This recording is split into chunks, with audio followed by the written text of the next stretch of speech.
சட்டசபை நிகழ்ச்சியில ஒரு நாள் அவர் போடல. வேல்முருகன் வல்லம் 233 பேர் அங்க இருந்தது பிரச்சனை இல்லை, ஒரு ஆள் போவாது.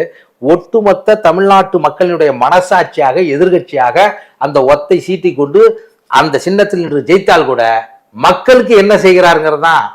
சீமானண்ணனுக்கு முன்பே சீமானண்ணன் இந்த 5 ஆண்டு காலமாக கட்சியாருமே, அதுக்கு முன்பு பெரியார் திராவிட கம்யூனிஸ்ட் மேடைகளில் பேசிக்கொண்டிருந்தவர் செயல்பட்டு கொண்டிருந்தவர் அப்பொழுதும் சரி இப்பொழுதும் சரி வேல்முருகன்.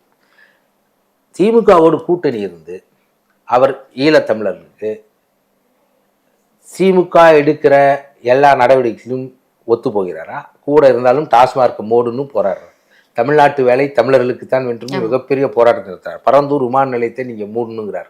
நீட்டுக்கு விலக்கு கொண்டு வரணும்னு போராடுறார். சாதிவாரி கணக்கெடுக்கு சொல்றாரு. இப்பொழுது கூட மிகப்பெரிய போராளியினுடைய தளபதி இங்கே வந்திருக்கும் போது அவருக்கு மருத்துவமனையில் தன் சொந்த பாதுகாப்பில் தங்க வைத்து அவரை நாட்டுக்கு அனுப்பாமல் இருக்க கைது செய்ய வேண்டும் அந்த ஆர்டரை எல்லாத்திடமும் பேசி, நான் அருகில் இருந்து பேசி தடுத்து நிறுத்தி பாதுகாப்பாக இலங்கைக்கு அனுப்பி வைத்திருக்கிறார். கூட இருந்து கொண்டு தப்பை தட்டி கேட்கிறாரா இல்லையா?